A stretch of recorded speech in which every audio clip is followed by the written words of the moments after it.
Hello, and welcome to Mr. Burns' Workshop. On today's episode of Mr. Burns' Workshop, we're going to cover disassembling a pallet. Let's get to it. There's a few tools we're going to need for the job, but the first thing you're going to definitely make sure you have is a pair of safety glasses. Every tool manufacturer recommends you using safety glasses when you operate their tool. But since we're taking pallets apart, we're going to be applying pressure and we don't want any chips of wood flying or possible nails. So safety glasses, face shield, something of that sort is mandatory if you're going to be taking pallets apart. So we've discussed safety glasses and why they're mandatory. The next tool that I have up for display is going to be a jigsaw. I have a Sawzall right here. I have a blade that is designed for wood with metal embedded into it, so this will cut through nails as well. If you use just a regular wood blade, it'll get the nails going to dull it, and if you use a metal blade, it's not going to cut through the wood right. So this blade is designed to cut through wood and metal at the same time.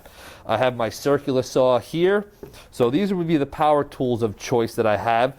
And then over here I have a selection of hand tools. I have two different size hammers, and I do not just want to use two hammers for this job. I do not want to take these hammers and bang the heads of them together.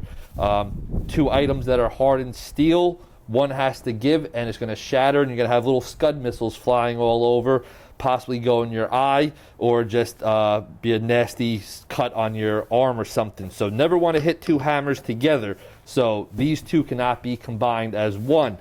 I have a set of pry bars. I have a small cat's paw, and I have a bigger crowbar right here. This is a slide hammer nail puller.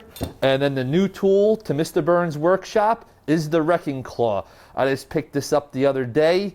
I'm going to be doing a lot of pallet projects, so I've seen a bunch of videos on this, and it looked really good, so I had to have it. So I'm going to give a demonstration now of all these tools, and let's go cut the pallet. So now we have to get to know the pallet. So the first thing we have to identify is the ink stamp. We've located the ink stamp on our pallet. If you notice, ours has an HT, which means it's heat treated. If it was labeled with an MB, that means it was chemically treated at the factory. Another thing you want to know is what was the pallet used to transport. We want to make sure that it's not cross-contaminated. Just because our pallet is labeled with an HT doesn't mean whatever chemical it was transporting leaked out and caused some cross-contamination. So just because the stamp says it's safe to use, you want to do a little bit of research to make sure that it is actually safe for what you're using it for. Now we're going to identify all the pieces that make up a pallet. We have slats on the top and bottom of the pallet. The top slats are usually closer to each other since they're supporting the weight of whatever's being transported, while the lower slats are spaced out further because they're just holding the pallet together. Then we have a stringer assembly. This is made out of a 2x4 on this particular pallet. And this pallet is a two-way entry pallet. The forklift forks can go in from either side. This pallet does not have the notch right here on the two sides of the pallet for the entry for the forklift. We're going to begin disassembling the skid. First tool is the jigsaw. Only issue with the jigsaw is I'm not going to be able to get the full length of the slat since I have to cut to the inside of the stringer. So let me demonstrate what I mean.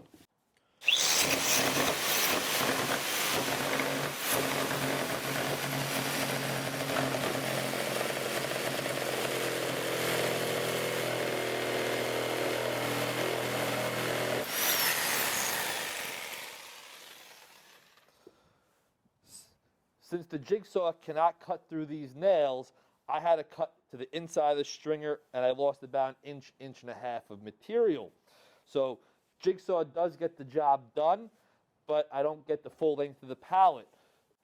The next tool up for discussion is the circular saw. This has a similar problem to the jigsaw, is that I have to cut to the inside of the stringer since I do not want to cut through these nails with my circular saw blade. And when I'm setting up my circular saw, I want to make sure I adjust the blade height to about 3/16 inch below the past the thickness of our slat. So I'm going to go here with the tool unplugged. I'm going to put the blade against the pallet, measure about 3/16 of an inch, and lock it in place. Now you want to make sure you have to watch out for these nails. Sometimes they're not perfectly in line. The nails can be all over the place. So where you would least expect the nail, sometimes there is one there. So now we'll just cut this one.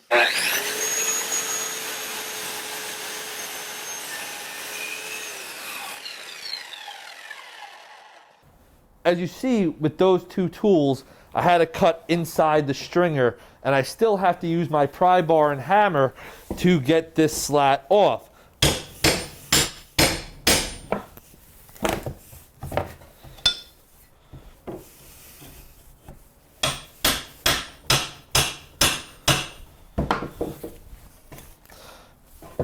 Now that we got the slat off, you have these nails.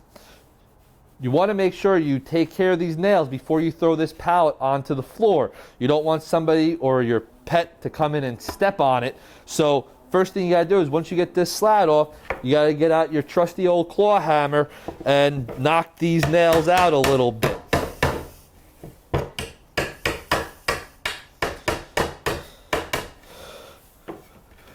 Once you've tapped them enough, and now you can get the claw under the head of the nail, you can just pry these nails out.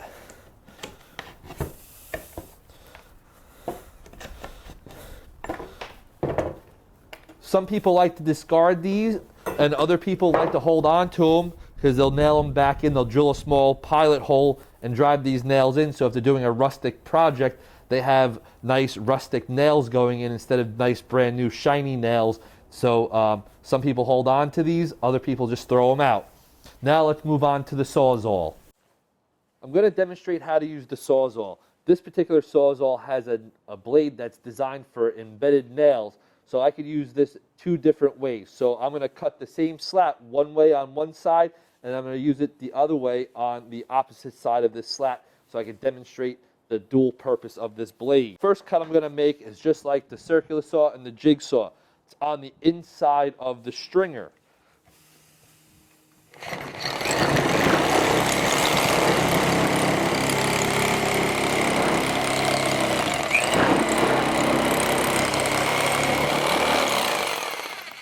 So I clamp down my pallet to my surface so it doesn't vibrate and move around.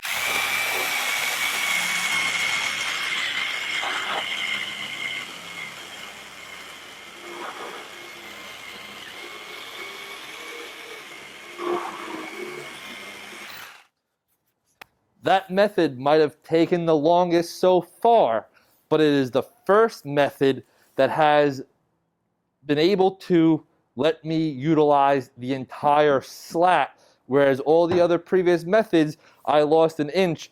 This one took the longest, but I got the most slat and material out of it. I still need to use my pry bar to pull this off. The pry bar and hammer. Anytime I'm working on a pallet project, these two are always around. So previously you saw me put it between the slat and the stringer, knock it in, and then pry it up with the power tools. So I can do that. Next is going to be the cat's paw. Since I'm trying to utilize the top of these slats, when I use the cat's paw, I have to dig it in to the material to get underneath the nail head. Sometimes the wood splits like that.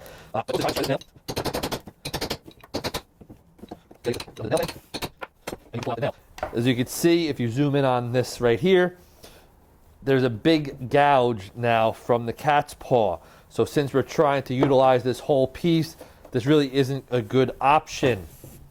This right here is a slide hammer nail puller. To utilize the slide hammer nail remover, you line up these pinch points onto the outside of the nail head, you get it in place, watch your fingers in that pinch point, set it in, and then apply pressure and pull out the nail. We've discussed multiple tools to take this pallet apart, but the tool I've been waiting to use is the brand new wrecking claw.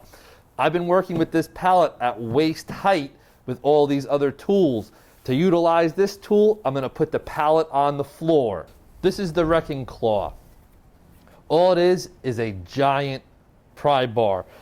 I could drive it in to catch nail heads if I have to, but to use it right now, all I'm going to do is I'm going to rest this part right here on the stringer, and the two claw ends are going to go underneath the slat.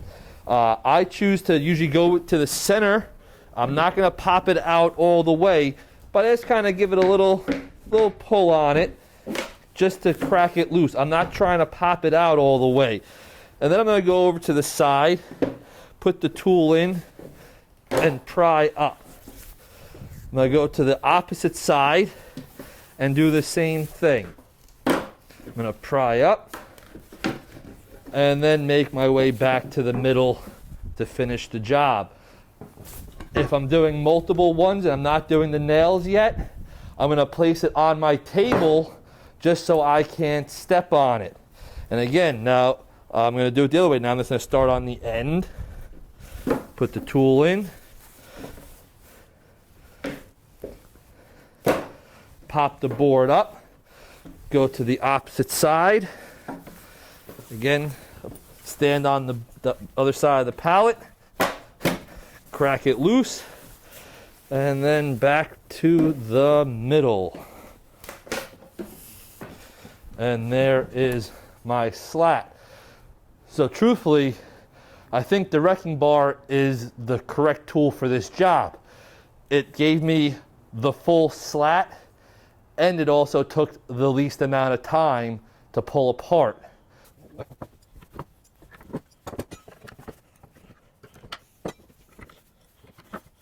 There you have it, folks. Multiple ways to disassemble a pallet. Thank you for tuning in to Mr. Burns' Workshop.